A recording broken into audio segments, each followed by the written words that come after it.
Hi and welcome back. In this video, we're going to look at databases.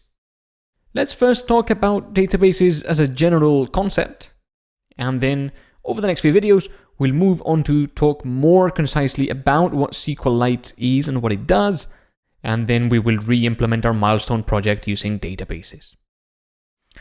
A database is a place where we can store data.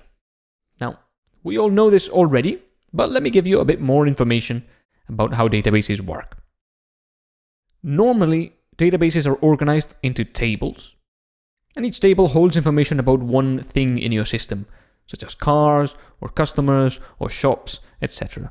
Something more or less like this could be for your customers. On the left, you've got an ID column, that's an identifier for each customer. Then you've got a name, and then you've got an address. The reason we've got an identifier is because two customers could have the same name or the same address, so neither name or address allows us to identify one customer. They could identify multiple customers. So that's why we have an ID. If each customer had a unique email address, for example, we could use that as the ID instead of a number. But frequently, we use numeric IDs for things in our tables. And normally, it starts at 1 and it goes up 1 per row that you've got. As you can see, this table has 3 columns, ID, name, and address, and 4 rows from 1 to 4. SQLite, which is the database we're going to be using, is a small, fast, and reliable database engine which can run in memory, more or less like our Python list did, without saving any data to the actual physical disk. Or it can also run by saving all data to a single data file. That's it, one file on your computer that contains all your data in your database. Now, there is a benefit to having a single data file, which is that it makes everything quite lightweight, quite small, quite easy to move around from one computer to another or from one device to another. And SQLite is frequently used with small devices like your phones, smartphones, iPhones, Android phones. It's also used with embedded applications, and it's also used in reasonably light and simple desktop and web applications as well. You interact with SQLite using SQL, and that means structured query language. And the structured query language is an English-like language that's developed specifically for interacting with relational databases. We're going to look at what a relational database means in a moment. SQL allows for things like selecting data from a database, or inserting it, creating tables, filtering through data, ordering data, and a lot more stuff. By the way, some people say SQL instead of SQL. It's up to you which one you say. Don't hate for me saying SQL. And there are other database systems apart from SQLite, such as the also popular MySQL, and others like PostgreSQL, Oracle, and many more.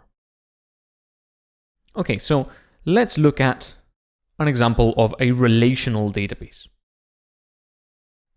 SQLite, Postgres, MySQL are all relational database systems. In a relational database, there is functionality to extract and analyze data in ways tailored for when some data is related to some other data.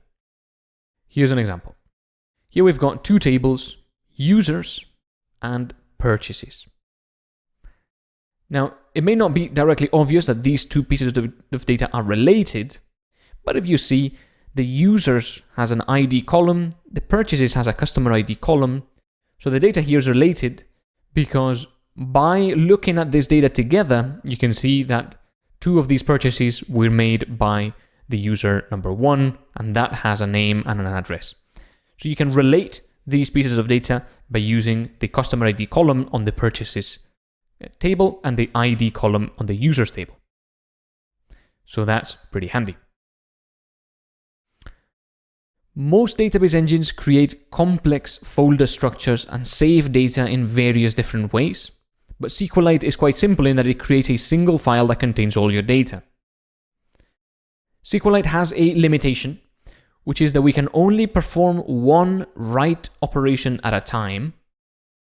That means that if you've got 2 users trying to write some data to the database at the same time, they are not going to be able to do that. Only one person is going to be able to write, and then the other will have to write afterwards. It will have to wait. However, SQLite does allow multiple read operations at the same time. So if you have a lot of users using your program, at the same time interacting with the same SQLite database, they can all read data at the same time. Most database systems, like PostgreSQL or MySQL, allow for many of those at once, either writes or reads. And for example, imagine you were writing a Python app handling hundreds of users at once, performing operations like purchasing items. SQLite would not be suitable because only one user could save their purchase and commit their purchase at a time, so another database type could be better in that scenario. However, if you've got SQLite on your phone, where you're the only user, SQLite could be pretty nice for that. So SQLite is very fast at reading data, not so fast and not so efficient at writing data. Now, when we interact with a SQLite database, you can either open the data file with a text editor. That's just a blank, or not a blank, but a text file that has a bunch of SQLite data in it. But normally I recommend using a proper data browser, like this one, SQLitebrowser.org.